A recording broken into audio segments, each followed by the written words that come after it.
안녕하세요. 이코노클립입니다. 오늘도 여러분이 꼭 알아야 할 경제 뉴스 깔끔하게 정리해드리겠습니다. 오늘의 핵심 한 줄이요. 중동전쟁이 길어지면서 정부가 드디어 비축유 수합이라는 초강수를 꺼내들었습니다. 동시에 반도체가 38년 만에 최대 생산 증가를 기록하면서 산업 현장에서는 역대급 숫자가 나왔고요. 코스닥 시총 1위였던 삼천당 제약은 하루 만에 하한가를 맞으며 투자자들한테 큰 충격을 줬습니다. 하나하나 자세히 들어가 보겠습니다. 자, 첫 번째 뉴스입니다. 정부가 비축유 수합 제도라는 걸 정격 도입했어요. 이게 뭔지 쉽게 설명드릴게요. 지금 중동 상황이 어떤지부터 이야기해야 되는데요. 2월 28일에 이란 전쟁이 발발했잖아요. 한 달 넘게 이어지면서 호르무즈 해협이 사실상 봉쇄 상태에 들어간 거예요. 우리나라가 수입하는 원유의 상당 부분이 중동에서 오는데 이 길이 막혀버린 거죠. 그래서 정유사들이 뭘 해야 되냐면 아프리카나 미주, 호주 같은 데서 대체 원유를 구해야 되는 거예요. 그런데 여기서 문제가 생기는 게 뭐냐면요. 원유를 계약하고 배에 실어서 한국까지 오는데 시간이 엄청 걸려요. 중동산은 대략 20일이면 오지만 호주산은 14일, 미국산은 최대 50일이 걸리거든요. 이 시간 동안 정유사들 탱크가 비어버리는 거죠. 그래서 정부가 생각해낸 게 비축유 스왑이에요. 쉽게 말하면요, 도서관 대출 시스템이랑 비슷한 거예요. 정유사가 저 미국에서 원유 계약했습니다. 선적 서류 여기 있어요 하고 증빙을 내면요. 정부가 좋아요. 그 배 올 때까지 우리 비축유 먼저 빌려줄게요 하는 거예요. 그리고 나중에 대체 원유가 한국에 도착하면 그때 같은 양을 돌려받는 구조인 거죠. 물리적으로 기름을 방출하는 게 아니라 시간을 교환하는 방식이에요. 자, 여기서 중요한 게 뭐냐면요. 정유시설이라는 게 아무 원유나 넣으면 되는 게 아니거든요. 각 정유사의 설비가 특정 원유의 성상에 맞춰서 최적화되어 있어요.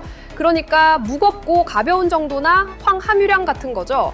아프리카에서 원유를 가져왔는데 기존 중동산이랑 성질이 다르면 바로 투입이 안 되는 경우가 있는 거예요. 이걸 블렌딩 제약이라고 하는데요. 산업통상부 양기욱 산업자원안보실장이 이렇게 말했어요. 정유사들이 세계 각지에서 대체 물량을 확보하더라도 설비 특성상 바로 투입하기 어려운 경우가 있다. 정부가 중동산 비축유로 바꿔주는 방식으로 활용도를 높이겠다. 그러니까 성질이 안 맞는 원유를 가져온 정유사한테 정부가 갖고 있는 중동산 비축유로 교환해주겠다는 거예요. 규모를 보면요. 사전 수요조사 결과 국내 정유사 4곳이 전부 참여 의사를 밝혔고요. 총 2천만 배럴 수준의 수요가 있는 것으로 파악됐어요. 1차 운영 기간은 4월부터 5월까지 2달이고 상황에 따라서 연장할지 검토한다고 합니다. 정산 방식도 알려드리면요. 기본 대여료에다가 원유 종류에 따른 가격 차이만 더해서 계산해요. 정부 비축유랑 같은 종류의 원유로 돌려주면 추가 비용이 없고요. 더 싼 원유로 돌려줄 경우에는 그 차액을 부담해야 됩니다. 양기욱 실장은 이렇게 밝혔어요. 현재까지 파악된 수요를 기준으로 보면 5월까지는 원유 수급에 큰 문제가 없을 것으로 판단한다. 비축유 스왑과 대체 물량 확보를 병행하면 단기적인 수급 불안은 관리 가능한 수준이다.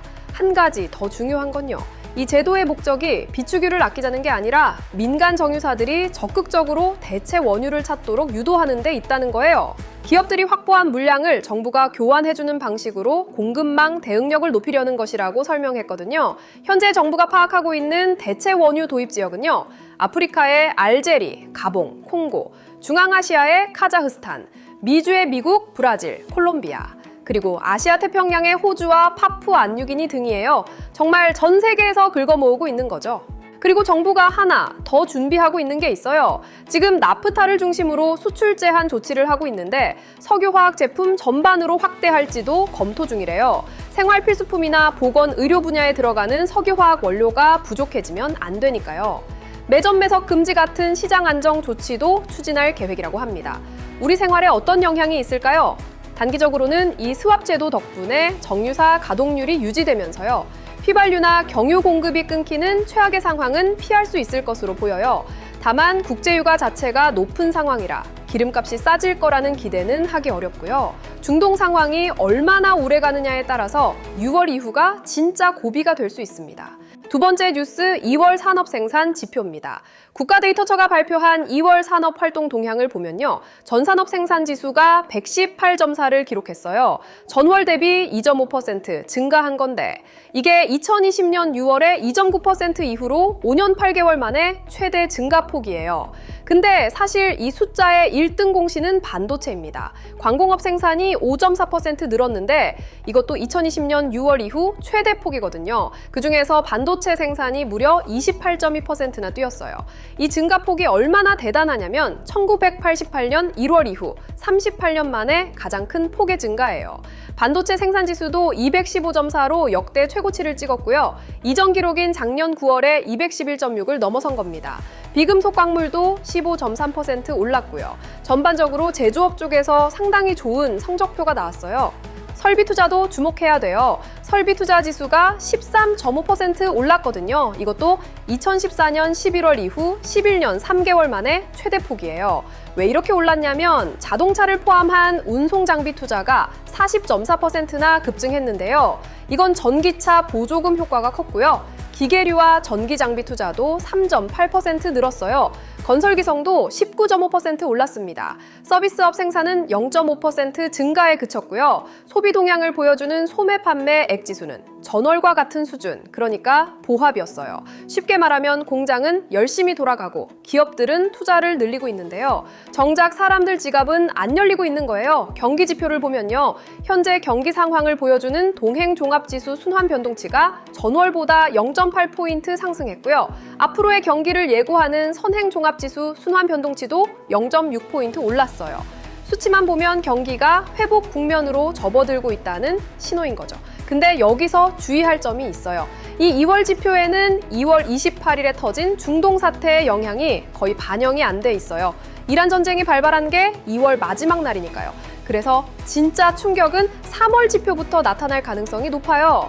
지금 원달러 환율이 1,530원을 넘어섰고 코스피가 하루에 4.6%나 급락하는 상황이잖아요. 2월까지의 좋은 숫자가 3월 이후에도 유지될 수 있을지는 솔직히 장담하기 어렵습니다. 그래도 반도체 쪽은 AI 수요가 꾸준하고 글로벌 공급망에서 한국의 위치가 확고하기 때문에요. 설사 중동 리스크가 커지더라도 반도체 생산 자체는 강세를 이어갈 것이라는 전망이 많아요. 문제는 소비인데요. 환율 급등과 물가 상승 압력이 동시에 오고 있어서 가계의 실질 구매력이 떨어질 수밖에 없는 구조입니다. 세 번째 뉴스는 삼천당 제약 이야기입니다. 코스닥 시장에서 시가총액 1위까지 올라갔던 이 회사가 하루 만에 하한가를 맞으면서 시장이 발칵 뒤집어졌어요. 먼저 상황 정리를 해드릴게요. 삼천당 제약의 주가가 올해 초에 23만 원대였어요. 그런데 비만 치료제와 당뇨 치료제 개발에 대한 기대감이 엄청나게 부풀면서 주가가 수직 상승했거든요. 3월 30일에는 118만 4천 원까지 올라갔어요. 석 달도 안 되는 사이에 5배 넘게 뛴 거예요. 코스닥에서 황제주라는 별명이 붙을 정도였죠. 그런데 문제의 공시가 나왔어요. 삼천당 제약이 미국 파트너사와 경구용 세마글루타이드 제네릭 독점 계약을 체결했다고 발표한 거예요. 경구용 세마글루타이드가 뭐냐면요. 노보 노디스크의 위고비나 리벨서스 같은 비만 당뇨 블록버스터 약에 먹는 버전 복제약이에요. 시장에서는 이 계약을 엄청 기대하고 있었는데 발표된 계약 규모가 1,500억 원이었거든요. 기대치에 못 미친다는 평가가 나오면서 주가가 급락한 거예요. 여기에 기름을 부은 게 블로거의 주가 조작 의혹 제기였어요. 블로거 A씨가 자기 블로그에 삼천당 제약을 200% 작전주라고 주장하는 글을 올렸거든요. 무채혈 혈당 측정기, 코로나 백신, 경구용 인슐린 등 과거에 삼천당 제약이 발표했던 계약 사례를 하나하나 들면서요. 성과가 좋다고 한 것들도 중단된 이력이 많다고 지적한 거예요.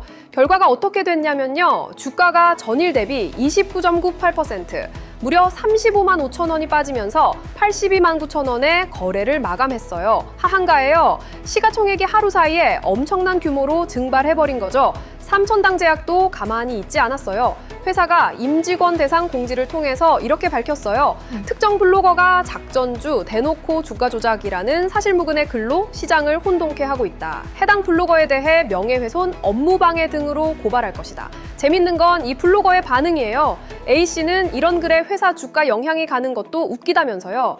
이것이 코스닥 시총 1위의 자세라고 추가 글을 올렸거든요. 그리고 증권사 애널리스트와도 갈등이 있었어요. IM증권 소속 애널리스트가 한 언론사 인터뷰에서 제네릭 등록을 위해 추가 임상이 필요하다는 의견을 냈는데요. 삼천당제약 측에서 이것도 사실을 확인하지 않고 올렸을 경우 법적 조치를 취하겠다고 한 거예요. 이에 IM증권 측은 이렇게 해명했어요. 별도 자료를 배포한 적이 없고 현황을 묻는 요청에 응답하는 과정에서 나온 견해일 뿐이다. 삼천당제약은 계약 규모에 대해서도 추가 설명을 했어요. 공시된 1,500억 원은 전체 계약 규모가 아닌 마일스톤, 그러니까 단계별 기술료일 뿐이다. 파트너사가 예상한 계약 기간 내 실제 매출은 15조 원 규모이며요. 삼천당제약은 매출 순이익의 90%를 수령하게 된다. 이런 입장을 밝혔습니다. 이 사건을 보면서 생각할 게 몇 가지 있는데요. 첫째, 바이오 테마주의 특성상 기대감만으로 주가가 단기간에 5배 넘게 오른다는 건 그만큼 하락 리스크도 크다는 뜻이에요. 둘째, SNS나 블로그 하나가 코스닥 시총 1위 종목의 하한가를 촉발할 수 있는 시대가 됐다는 것이고요. 셋째, 기업이 시장의 의문에 대해 법적 대응으로 일관하는 게 과연 투자자 신뢰 회복에 도움이 되는지도 생각해 볼 문제입니다. 다음 날인 4월 1일에도 삼천당제약은 3%대 추가 하락으로 장을 마감했습니다. 자, 오늘 세 가지 뉴스를 정리하면요. 중동 리스크라는 하나의 큰 변수가 원유 시장, 환율, 산업 전반에 동시다발적으로 영향을 미치고 있는 상황입니다.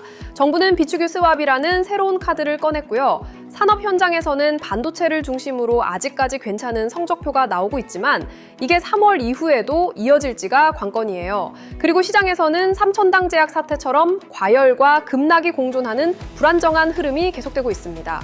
불확실성이 큰 시기인 만큼 차분하게 그리고 꼼꼼하게 경제 흐름 챙겨보시길 바랍니다. 오늘도 이코노클립과 함께 해주셔서 감사합니다.